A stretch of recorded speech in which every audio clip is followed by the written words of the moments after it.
स्वागत करता हूँ एक नए वीडियो में। इसका पहला क्वेश्चन है, खेल दिवस किस खिलाड़ी की याद में मनाया जाता है? खेल दिवस किस खिलाड़ी की याद में मनाया जाता है? ये option number A Sachin Tendulkar, B Dhyanchand, C Gopi Chand, D Dara Singh. इसका सही उत्तर क्या होगा? इसका हो जाएगा ऑप्शन नंबर बी ध्यानचंद के नाम से मनाया जाता है। इसके बारे में जानते हैं। देश हर साल 29 अगस्त को राष्ट्रीय खेल दिवस मनाता है। यह दिन हॉकी के जादूगर मेजर ध्यानचंद के जन्मदिन के रूप में मनाया जाता है। उनका जन्म 29 अगस्त 1905 को हुआ था।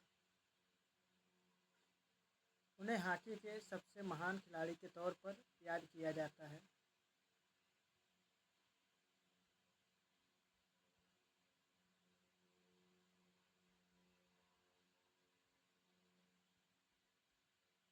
समाजवादी जल एटीएम सेवा का शुभारंभ किस राज्य में किया गया? समाजवादी जल एटीएम सेवा का शुभारंभ किस राज्य में किया गया? इसका सही उत्तर क्या होगा? तो आइए समझते हैं। इसका सही उत्तर हो जाएगा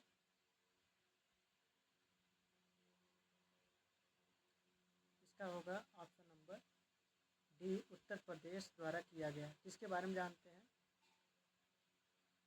उत्तर प्रदेश सरकार ने 12 मई 2015 को बस स्टेशनों पर समाजवादी जल एटीएम सेवा का शुभारंभ किया था। योजना का उद्घाटन उत्तर प्रदेश के मुख्यमंत्री अखिलेश यादव द्वारा किया गया था। इस योजना का उद्देश्य बस यात्रियों को उचित मूल्य पर पीने योग्य जल उपलब्ध कराना होगा।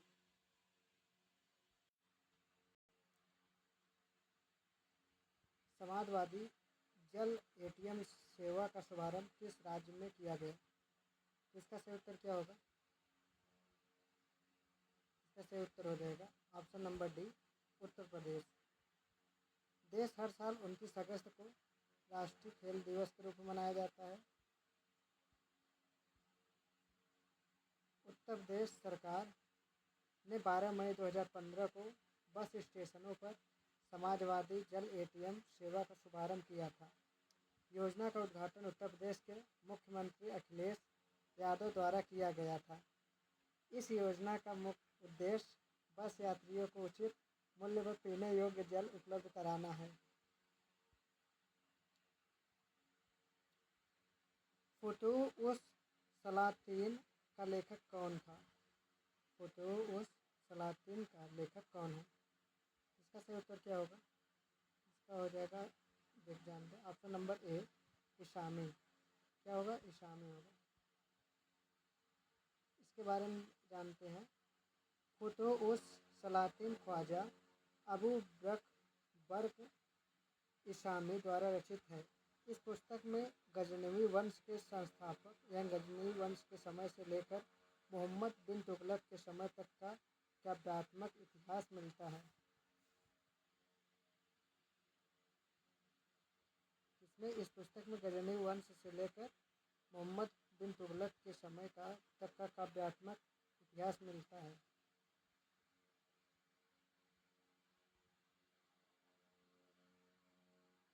एक नार पिया को भानी, तन वाको सगरा ज्यों पानी।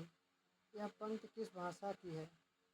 एक नार पिया को भानी, तन वाको सगरा ज्यों पानी। इसका सही उत्तर क्या होगा? कौन सी भाषा के उपयोग है? इसका हो जाएगा, अब ब्रज भाषा है। क्या होगा? ब्रज भाषा। ऑप्शन नंबर ए सही हो जाएगा।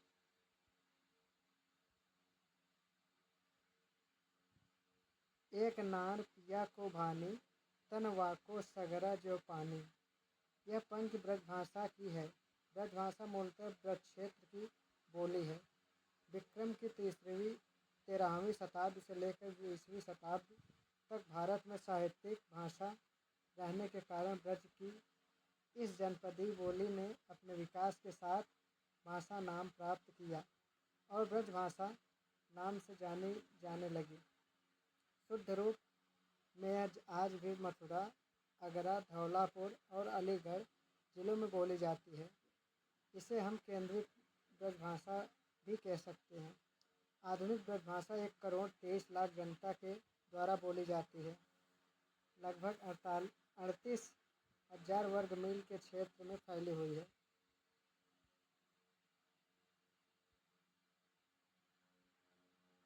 अवध किसान सभा की स्थापना कहाँ हुई थी?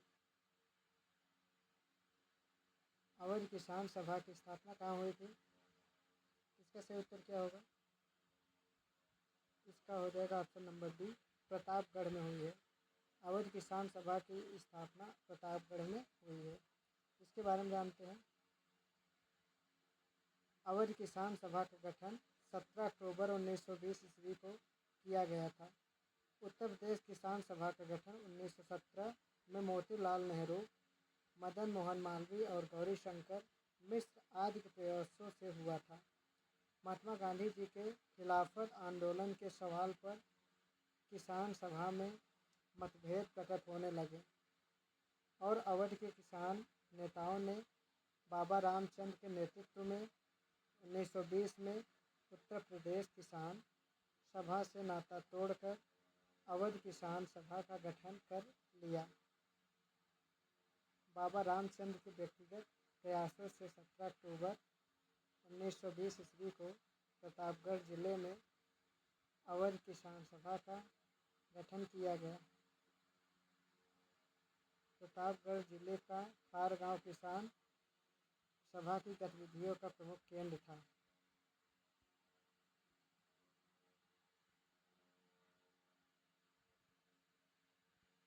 हिंदुस्तान सोशलिस्ट रिपब्लिकन एसोसिएशन का मुख्यालय कहाँ बनाया गया था?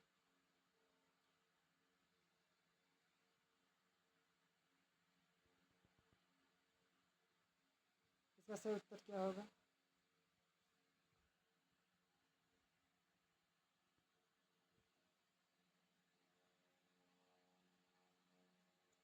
इसका सही उत्तर क्या होगा?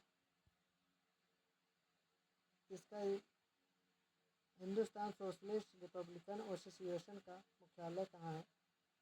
इसका सही उत्तर क्या होगा? तो इसका हो जाएगा ऑप्शन नंबर डी, आगरा में है। कहाँ? आगरा में। इनके बारे में जानते हैं। हिंदुस्तान सोशलिस्ट रिपब्लिकन एसोसिएशन भारतीय स्वतंत्रता के लिए सशस्त्र संघर्ष के माध्यम से ब्रिटिश राज को समाप्त करने के उद्देश्य को लेकर गठित एक क्रांतिकारी संगठन था। 1928 तक इसे हिंदुस्तान रिपब्लिकन एसोसिएशन के रूप में जाना जाता था।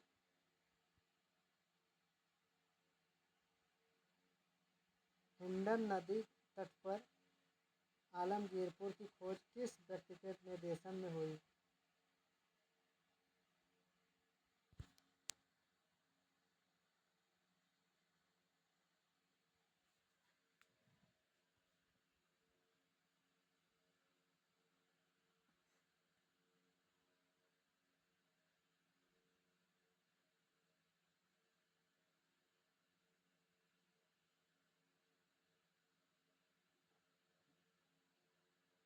इसका सही उत्तर क्या होगा? Option number A, YD. Sharma, B, RK. Majumdar, C, Dayaram Sahni, D, इनमें से कोई नहीं।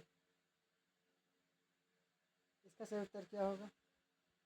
इसका हो जाएगा option number A, YD. Sharma.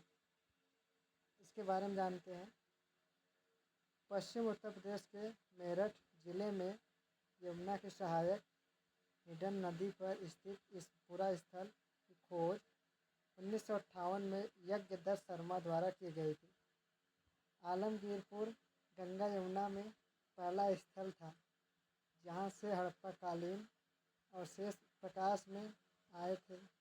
यह हड़प्पा संस्कृति का सर्वाधिक पूर्वी पुरास्थल है। यह स्थल सैंधव सभ्यता की अंतिम अवस्था को सूचित करता है। यहाँ मिट्टी के बर्तन, मनके एवं पिंड मिले हैं। यहाँ एक गर्त से रोटी बेलने की चौकी तथा कटोरे के टुकड़े प्राप्त हुए हैं, किंतु माता देवी की मूर्ति और मुद्राएं नहीं मिली हैं।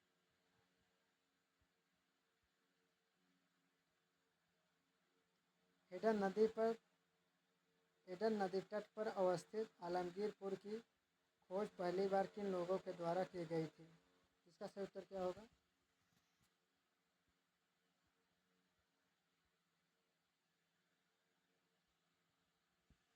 इसका सही उत्तर क्या होगा? इसका हो जाएगा ऑप्शन नंबर डी, भारत सेवक समाज द्वारा। भारत सेवक समाज द्वारा। इसके बारे में जानते हैं। पश्चिमी उत्तर प्रदेश के मेरठ जिले में यमुना की सहायक हिड्डन नदी पर स्थित इस पुरास्थल की खोज 1958 ईस्वी में यज्ञदत्त शर्मा द्वारा की गई।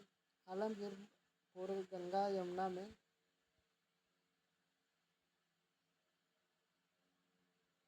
हिडन नदी पर सैंधव कालीन आलमगीरपुर की खोज यज्ञदत्त शर्मा के द्वारा कब की गई थी?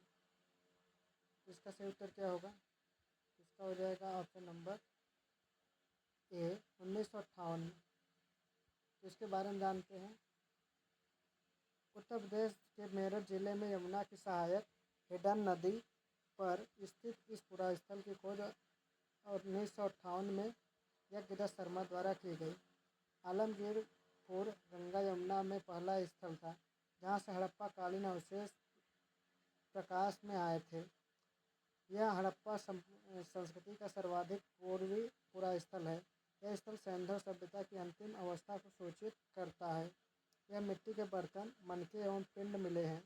यहाँ एक गर्त से रोटी बेलने की चौकी तथा कटोरे के टुकड़े प्राप्त हुए हैं, किंतु माता देवी की मूर्ति और मुद्राएं नहीं मिली हैं।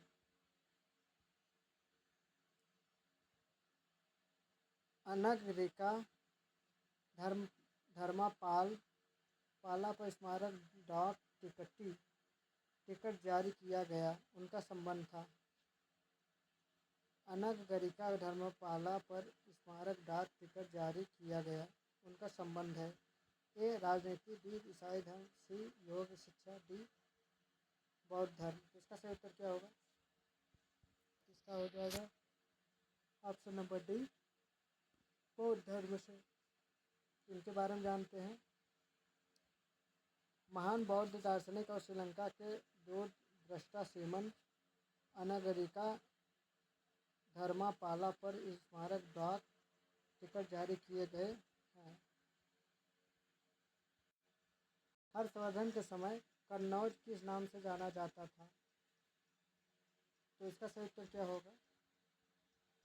इसका हो जाएगा बौद्ध नगरी के नाम से। इसका सही उत्तर होगा नगर महोदय श्री के नाम से। कन्नौज 7वीं शताब्दी में सम्राट हर्षवर्धन के अधीन अपनी महिमा के शिखर पर पहुंच गया। उस समय इसने अपनी भव्यता और समृद्धि के कारण महोदया श्री का नाम कमाया था।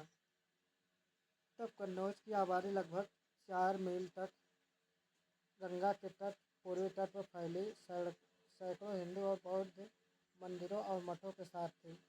इसमें सुंदर बगीचे और टैंक थे और दृढ़ता से किलेबंदी की गई थी।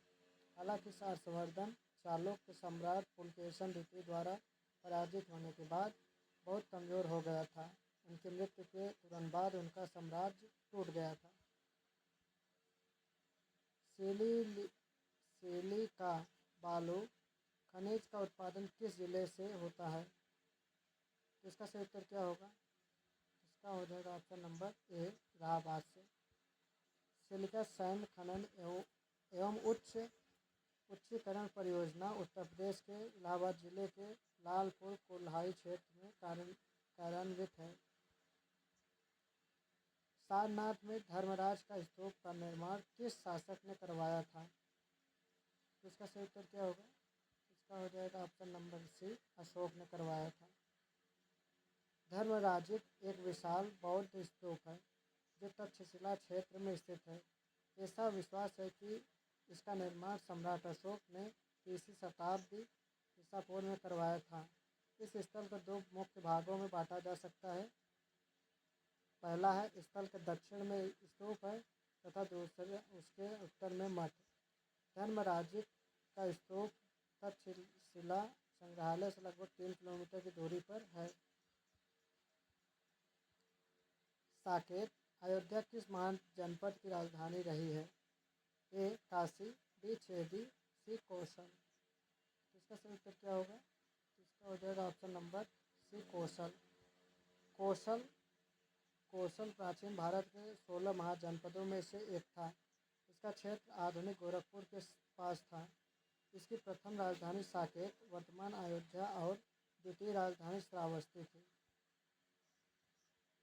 सन 1916 में मुख्य लखनऊ में भारतीय सन 1916 में लखनऊ में भारतीय राष्ट्रीय कांग्रेस के अधिवेशन की अध्यक्षता किसने की थी? इसका सही उत्तर क्या होगा? इसका हो जाएगा ऑप्शन नंबर डी, अंबिका चरण मजुमदार। 1916 में लखनऊ में भारतीय राष्ट्रीय कांग्रेस के अधिवेशन की अध्यक्षता किसने की थी? ये है अंबिका चरण मजुमदार। अंबिका चरण मजुमदार एक प्रसिद्ध बंगाली राजनेता थे, जिनका जन्म 1850 ईस्वी में पूर्वी बंगाल के फरीदपुर जिले में हुआ था। अंबिका चरण मजुमदार कांग्रेस के ऐतिहासिक लखनऊ अधिवेशन 1916 के अध्यक्ष थे। उन्होंने प्रेसिडेंसी कॉलेज कोलकाता से एमए और कानून की ला तथा कुछ समय तक अपने जिले में वकालत की थी।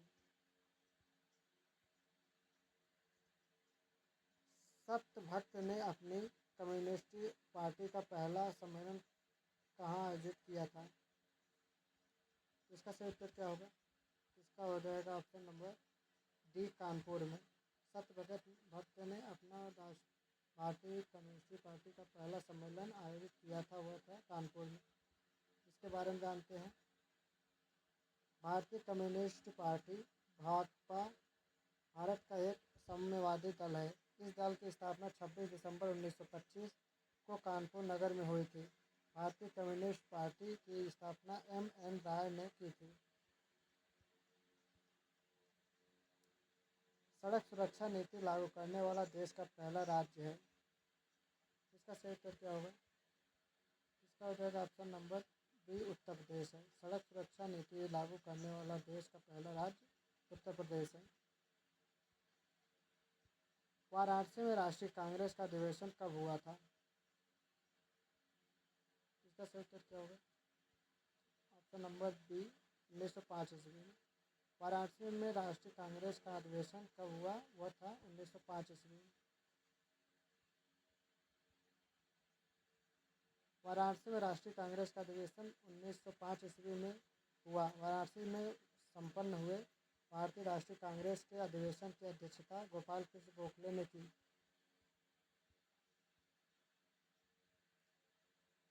वर्षा ऋतु के अनुसार उत्तर प्रदेश को कितने भागों में विभाजित किया गया है? इसका सही उत्तर क्या होगा? इसका हो जाएगा ऑप्शन नंबर 2, सी होगा।